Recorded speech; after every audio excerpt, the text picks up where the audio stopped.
आनंद जय सच्चिदानंद। जय सच्चिदानंद जय सच्चिदानंद। जय सच्चिदानंद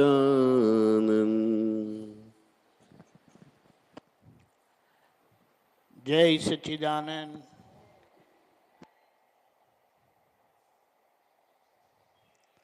यहाँ सत्संग में हम आज इकट्ठे हुए हैं और मंदिर में है। मंदिर में कितनी सारे भगवान की प्रतिमाएं होती है और वे सब मनुष्य रूप में आए थे। कोई विशिष्टता थी जिसके कारण उनका स्थान मंदिर में आ गया और हमारा स्थान बाहर है। तो कभी ऐसी इच्छा नहीं होती कि हम भी इनके जैसे बड़े बने, इनके जैसे अच्छे बने, कि और लोगों का काम करे। क्योंकि ऐसा है ना कि मनुष्य जीवन, हम मानते कि ये शरीर मेरा ही है ना, आपका ही है, लेकिन वो किसके उपयोग के लिए है? आप सोचो, 8 घंटा सोए, वो किसके खाते में गया? हमारे खाते में गया। कुछ काम नहीं किया ना। 24 घंटे में से 8 घंटे गए। अब आप सोचो, काम करते हैं ना, 10-12 घंटा काम नहीं करते हैं। 12 घंटा काम किया, चलो कितने बज गए? 20 हो गए। 4 घंटे बाकी रहे। स्नान करने में, तैयार होने में, वगैरह वगैरह जो हमारा समय जाता है, खाना खाने में, और 2 घंटे हम समझ लेते हैं, और बाकी का 2 घंटा बच गया। अभी तो क्या करेंगे? कहाँ गया? फोन पर नहीं देखते हैं? अभी इतने हिसाब से हम सोचे अपने आप को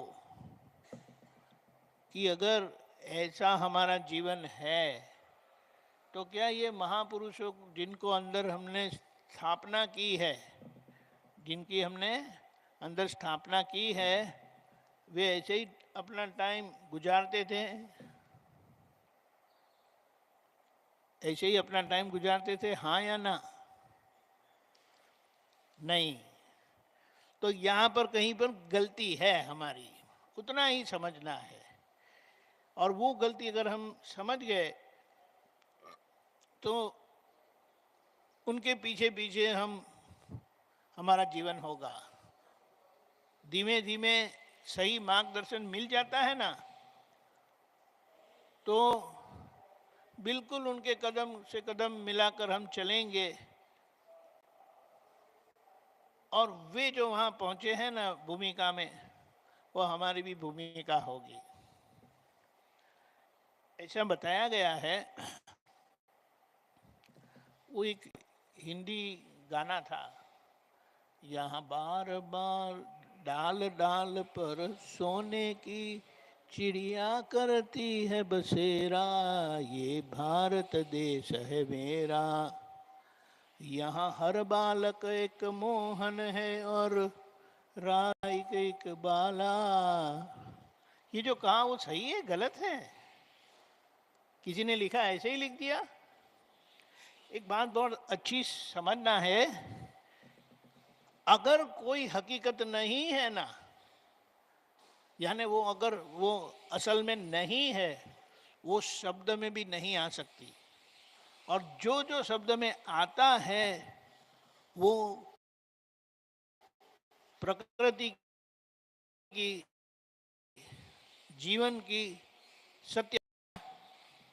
वो दादा भगवान नामक ज्ञानी पुरुष हो गए ना, उन्होंने ये उजागर किया कि हम कई बार ऐसा बोलते, मैंने तो ऐसे ही कह दिया था, आप क्यों बुरा लगाते हो,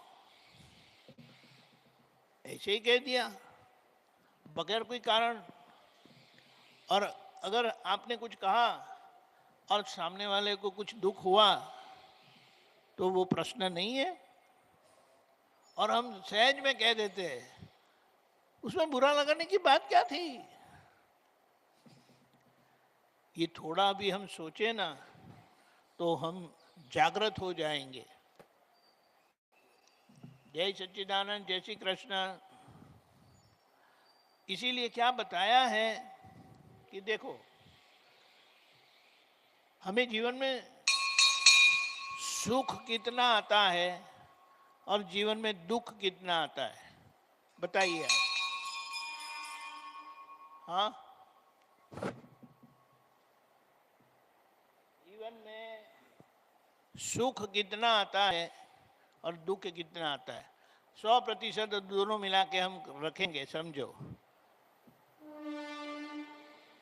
तो क्या हिसाब निकलता है बताइए, बताइए ना। 100% है दुख और सुख मिला के 100% है, तो हमारे जीवन का हिसाब एवरेज बोलते हैं ना, लगातार कितना है दोनों में, बताइए ना, कुछ तो प्रमाण दीजिए। उदाहरण के लिए ही, इसमें कोई हकीकत नापने जाना नहीं है, लेकिन अगर हम देखने जाए ना, 20 से 25% सुख है और 85 से 80% दुख है। एक अंदाज से हम बताते हैं, हकीकत में तो उससे भी कम है, लेकिन हम एक अंदाज से बताते हैं। तो बोले वो 20 से 25% सुख ही क्यों है इतना ही, और 75 से 80% दुख क्यों है, उसका कोई कारण होगा। और वो कारण है, जैसे कि कोई बोलते हैं कि अरे हमारे घर में पड़ोस में नारियल का झाड़ है, कैसे आया, नहीं वो स्वयंभू है। स्वयंभू समझते हो, स्वयंभू अपने आप उग गया। अभी हम थोड़ा जांच करें, इतना बड़ा पेड़ हो गया, पेड़ कहाँ से आएगा, बताओ ना, कहाँ से आएगा। अरे एक माइक इनको भी दे देना चाहिए, लंबा नहीं है आप बोलिए, मैं समझ लूंगा। कहीं पर भी हम पेड़ देखते हैं तो वो ऐसे ही होगा, हम कोई बोलेंगे नहीं वो स्वयंभू है। स्वयंभू का मतलब क्या है, हाँ, अपने आप, अपने आप कुछ होता है। ये पेड़ भी अगर उगता है तो अपने आप हो सकता है, बताओ ना। उसका मतलब क्या है, किसी ने बोया था, किसी ने बीज डाला था, आपने नहीं डाला, वो हो सकता है, लेकिन आपके घर के बगल में इतना बड़ा झाड़ हो गया है तो किसी ने तो बीज डाला था, किसी ने तो उसे बोया था, किसी ने लगाया था, तब करके वो इतना बड़ा हो गया। मतलब क्या है, हमारे जीवन का सुख और हमारे जीवन का दुख वो भी एक परिणाम है पेड़ के जैसा। और वो जो सुख या दुख आते हैं, मैं कहूँगा आपके कारण मैं दुखी हुआ, आपके कारण मैं सुखी हुआ, हो सकता है ऐसा, बोलिए ना। लेकिन बड़ी आसानी से हम आरोप कर देते हैं कि आपके कारण मैं दुखी हुआ, सारा जीवन मेरा बर्बाद हो गया, आपने मेरा जीवन परेशान कर दिया, ऐसा बोलते नहीं है हम। अभी दादा भगवान ने एक सिद्धांत खुला किया, कृष्ण भगवान ने वही सिद्धांत खुला किया था, राम भगवान ने वही किया, महावीर भगवान ने भी वही किया। क्या कहा, यहाँ से अगर कुछ जाता है तब ही वो यहाँ लौट कर आएगा। उसका मतलब क्या हो गया,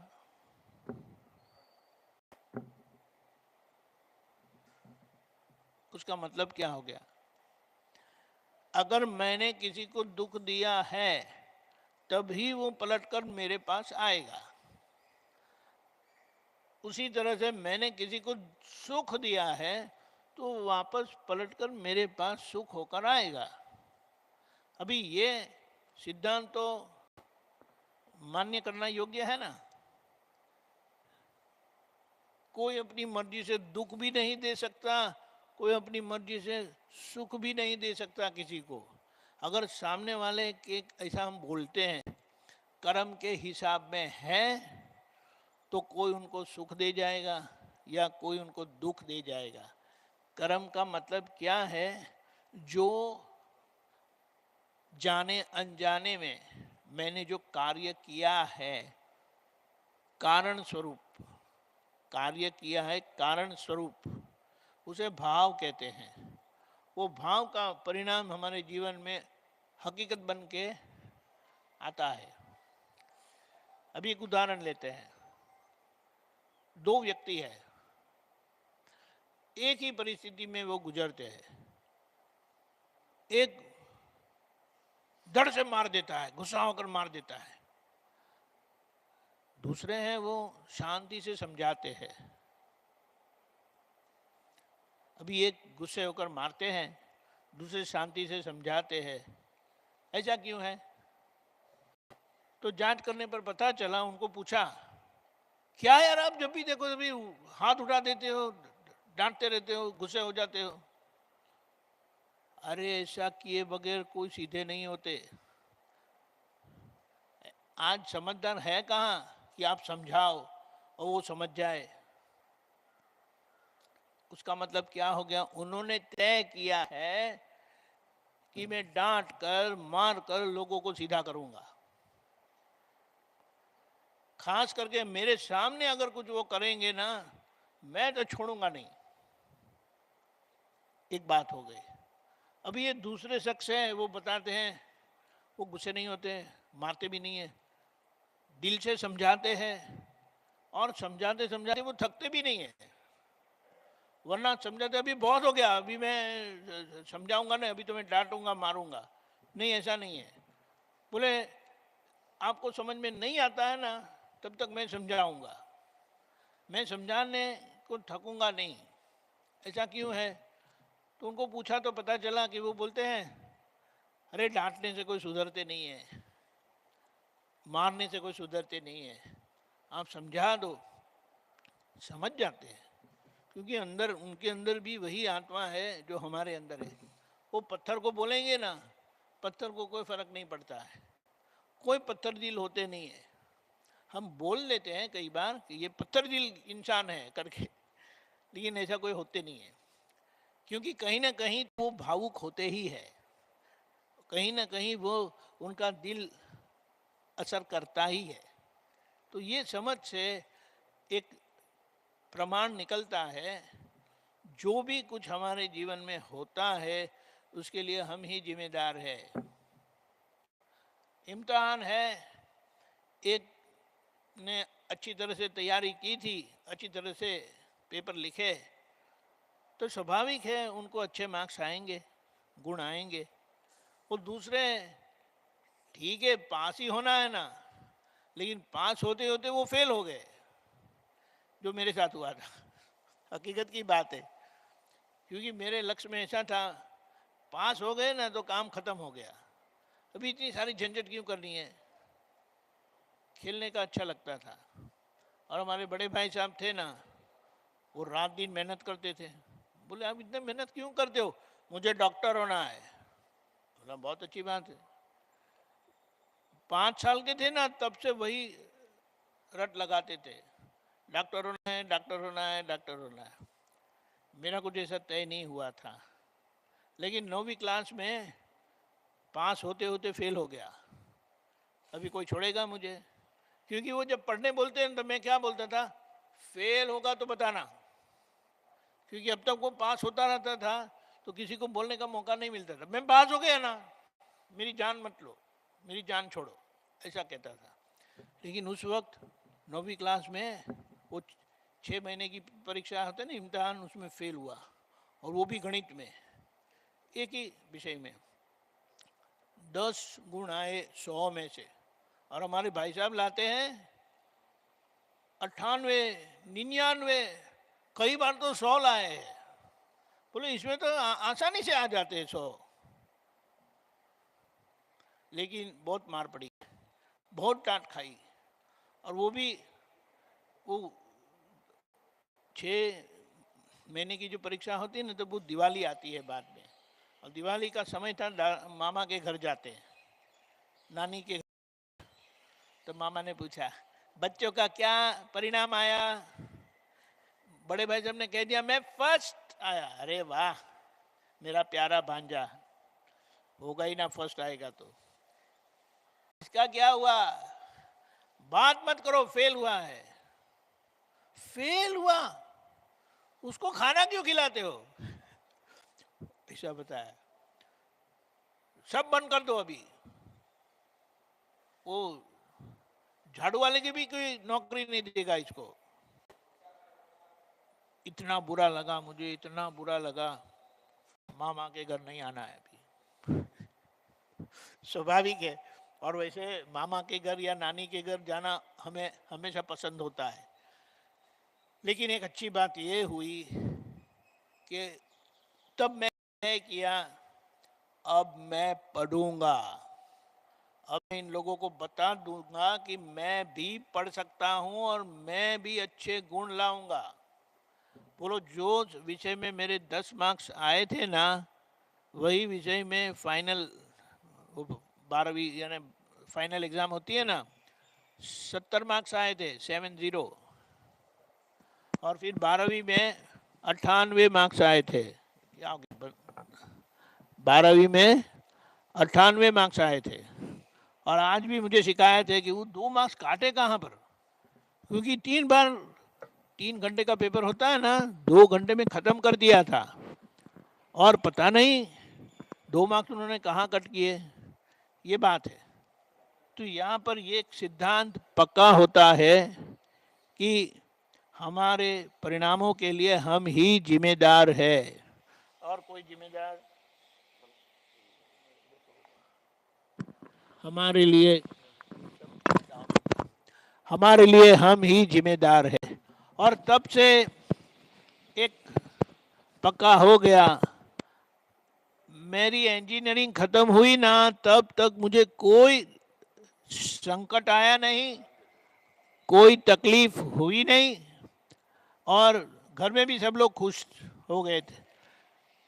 तब मैं जब पढ़ता नहीं था तो बार बार बोलते पढ़ने बैठो भाई, पढ़ने बैठो, मैं पास होता हूँ ना करके। क्या बोलते हैं आर्ग्यूमेंट को, क्या बोलते हैं?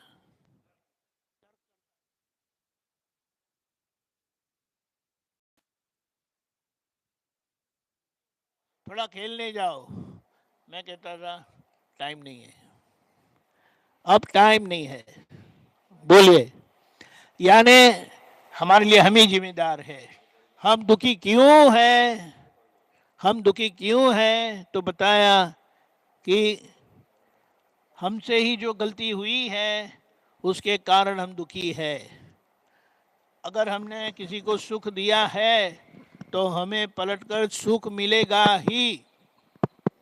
इसीलिए कभी भी हमें सुख मिलता है तो समझ लेना है कहीं कुछ अच्छा काम किया है। हमारे जीवन में सफलता आती है तो समझ लेना कि हमने कुछ अच्छा काम किया है। अगर निष्फल होते हो तो जान लेना कहीं हमने बहुत बड़ी गलती की है।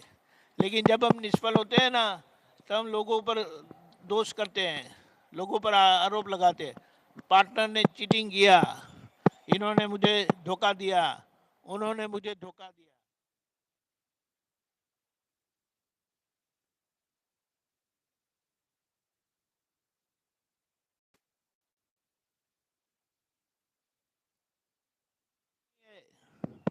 अब आप सोचो, ये परिस्थिति है और इसी के कारण हम दुखी है।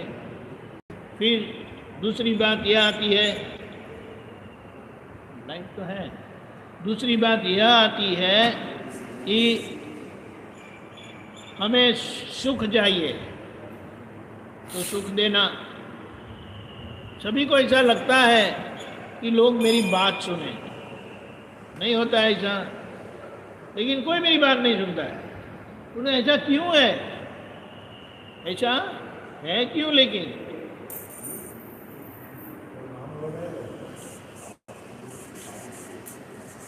उसके लिए भी बताया है कि अगर मैं मेरी वाणी का उपयोग लोगों को दुख हो ऐसा करता हूं तो वो कहीं न कहीं मेरी वाणी की शक्ति तोड़ता है। झूठ बोलते हैं, धोखा देते हैं, डांटते वगैरह करते हैं, तो क्या वो बेकार जाएगा? एक लफ्ज भी हमने जो उच्चारण किया है ना, वो बेकार नहीं जाता। इसीलिए कहा है, ज्ञानी पुरुषों ने कहा